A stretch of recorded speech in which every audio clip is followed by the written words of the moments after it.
menghayal itu emang enak. Kita bisa keluar sejenak dari realita hidup yang kadang terasa nggak enak. Kita bisa ngebangun dunia ideal versi kita di kepala kita sendiri. Tapi karena terlalu nyaman dengan dunia buatan yang ada di dalam kepala, kamu jadi lupa. Kamu jadi lupa bahwa kamu punya tanggung jawab, kamu jadi lupa kamu punya kenyataan, kamu jadi lupa dan semua itu jadinya terbengkalai. Kamu bisa sibuk aja di dalam kepala kamu sendiri berjam-jam tanpa kontak sama dunia luar. Apalagi dengan keadaan kayak gini, keadaan sekarang. Apakah orang bisa kecanduan berhayal? Nah, oke perseners, di video kali ini kita akan bahas soal menghayal berlebihan. Dan gimana cara menyetop kebiasaan ini supaya nggak sampai mengganggu kehidupan kamu, kewajiban kamu.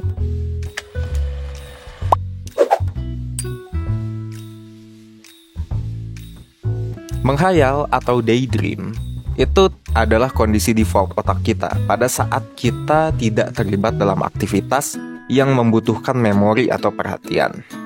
Nah, ketika default mode ini aktif, otak kita bisa menstimulasi dirinya sendiri. Hasil dari stimulus mandiri ini, otak jadinya bisa memikirkan hal-hal yang nggak ada hubungannya sama stimulus dunia luar atau peristiwa yang sedang terjadi saat ini. Ini disebut dengan menghayal. Jadi kalau misalnya ditanya wajar atau enggak kita menghayal, ya wajar, bahkan itu mode defaultnya kita bahkan. Tapi ada menghayal yang enggak wajar, namanya maladaptive daydreaming, MD kalau disingkat. Individu yang mengalami MD punya khayalan yang jelas dan fantastis, vivid gitu bayangannya itu. Mereka berhayal selama berjam-jam sampai mengabaikan kehidupan sosial, tanggung jawab, dan hal-hal nyata lainnya yang berakibat pada stres biasanya. Serta juga biasanya diikuti sama kerusakan fungsi individu. Bahkan di sebuah penelitian ditemukan bahwa subjek MD itu bisa menghayal selama 4 jam dalam satu hari. Kebayangkan lo tidur 8 jam, 16, terus udah gitu lo menghayal 4 jam. Jadi lo cuma punya 12 jam untuk melakukan segala sesuatu di dalam kehidupan lo. 4 jam itu lama banget loh kalau misalnya dibandingin. Dan kalau misalnya kamu senang berhayal, melamun, menciptakan tokoh rekaan yang kamu nyaman berjam-jam berada di sana, mungkin ya ini kamu sedang mengidap MD. Sayangnya emang sampai saat ini MD itu belum bisa didiagnosis secara formal.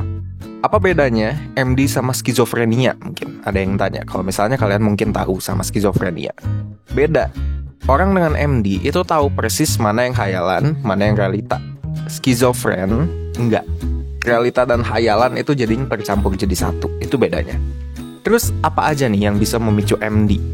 Ini beberapa hasil penelitian dari Eri Somer, seorang psikolog klinis asal Israel yang emang banyak melakukan penelitian soal MD. Penelitian yang dilakukan Somer pada tahun 2012, dia bilang bahwa MD itu sering digunakan oleh anak-anak penyintas kekerasan untuk coping traumanya. Coping di sini apa? Jadi kan kalau misalnya kalian ngikutin 1%, kita pernah bahas trauma itu menghasilkan stres. Dan stres ini one way or another harus dihadapi. Nah, coping itu adalah cara kita menghadapi stres ini. Dengan kata lain, MD sering digunakan penderitanya untuk keluar dari perasaan gak enak di dunia nyata. Termasuk di dalamnya juga pengalaman kekerasan, trauma, kesepian juga bisa. Nah, terus pada tahun 2018, Somer melakukan penelitian lagi. Dia menyimpulkan di penelitian ini bahwa mekanisme kerja MD itu sama kayak OCD, Obsessive Compulsive Disorder. Adanya perilaku kompulsif yang ditandai dengan rendahnya kadar serotonin pada otak. Ini menyebabkan dorongan untuk terus masuk ke khayalan, lagi, dan lagi. Nah, selain itu Somer juga menyimpulkan bahwa peristiwa dalam kehidupan sehari-hari itu juga bisa memicu MD. Stimulus-stimulus dari luar seperti misalnya film, lagu, percakapan, bahkan kontak fisik, bau, itu juga dapat menghubungkan penderita MD dengan dunia khayalannya. Apa yang mereka lihat, apa yang mereka dengar, apa yang mereka rasakan, itu bisa menginspirasi untuk membentuk khayalannya. Nah, itu hasil penelitian-penelitian dari Somer. Kalau misalnya kalian penasaran, kalian bisa search di Google, itu banyak banget. So, gimana caranya kita mengurangi kebiasaan menghayal dan lebih terlibat sama dunia nyata? First of all, kalau misalnya lo merasa bahwa dengan berhayal, lo sudah meninggalkan banyak kewajiban lo, hidup lo jadi kemana-mana, fungsi hidup lo terganggu, berarti udah saatnya lo mencoba untuk konsultasi ke orang profesional. Ke psikolog itu bisa di awalnya. 1% punya program konseling yang kalian bisa akses lewat link pendaftaran di description. Tapi sebelum itu, kalau misalnya kalian belum merasa bahwa ya ini belum mengganggu banget, mungkin tips-tips yang akan gue kasih ini bisa mengurangi kebiasaan menghayal kalian yang menurut kalian ini berlebihan. Yang pertama, hindari triggernya. Nah, di sini yang penting untuk lo tahu adalah triggernya lo sendiri itu apa. Trigger lo ini bisa jadi apa? Misalnya buku, bisa film, atau percakapan-percakapan dengan topik tertentu. Atau bisa juga tempat misalnya. Salah satu teman dekat gue, dia pernah juga konsultasi sama gue, dia nanya, kok gue ini sering banget menghayal? Dan triggernya dia adalah kamarnya, kamar tidur. Ya jadi emang agak susah kalau misalnya kayak gitu. Jadi apa yang dia lakukan, akhirnya dia selama 1 bulan, dia mencoba untuk gak tidur di kamarnya. Dia tidur di ruang tamu, dan ketika dia udah merasa bisa mengontrol hayalan-hayalan tersebut, akhirnya dia pelan-pelan mulai masuk lagi ke kamarnya. Misalnya nih, mungkin gitu ya, ada di sini yang triggernya itu buku. Itu cukup sering, buku. Misalnya kamu tertrigger sama buku-buku dengan genre fantasi, karena hayalan lo biasanya berhubungan sama itu, seputar fantasi. Maka ya kalau misalnya kayak gitu, sebaiknya di awal kamu mengurangi pembacaan buku-buku kayak gitu. Ketika kamu udah merasa in control, bisa yakin bisa mengontrol hayalan kamu sendiri, baru pelan-pelan kamu bisa mulai membaca itu lagi. Tapi pelan-pelan, jangan langsung balik lagi terus baca berapa buku, jangan. Mungkin dalam seminggu ya coba 1, kayak gitu. 1 pun jangan full gitu, 1/4 kayak gitu. Pelan-pelan. Kayak itu yang pertama.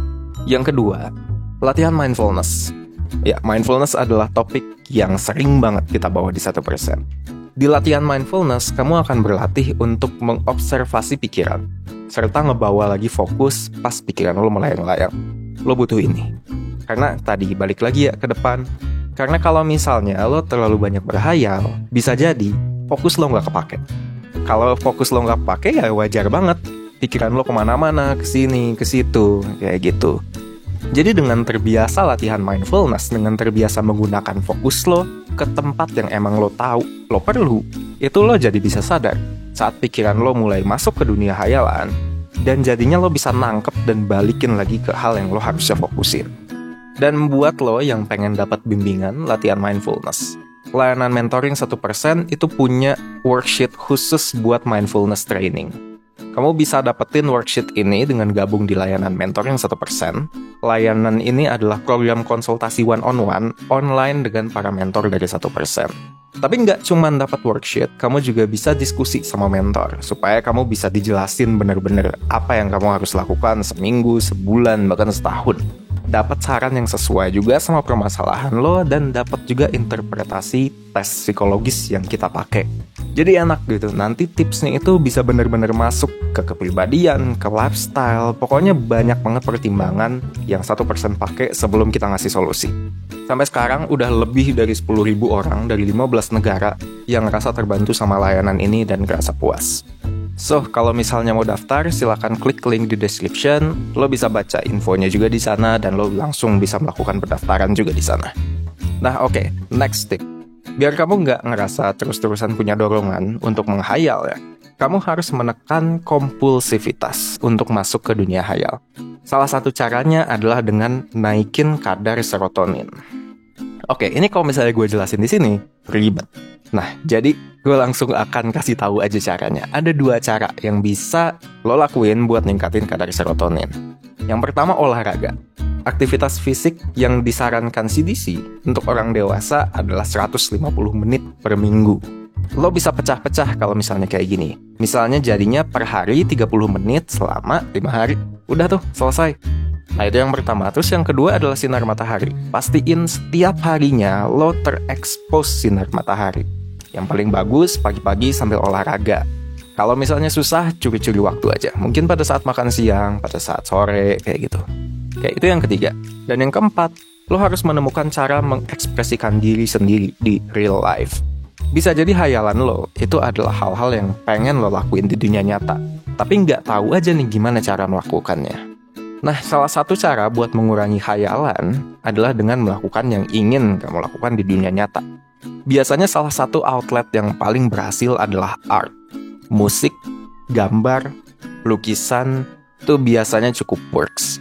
Atau contoh nih mungkin yang lebih spesifik. Kalau misalnya khayalan lo sering bertema petualangan, kenapa nggak ya udah buat sendiri petualangan lo? Traveling kek, naik gunung kek. Kalau misalnya lo emang sering berhayal sama itu, ya siapa tahu lo emang pengen.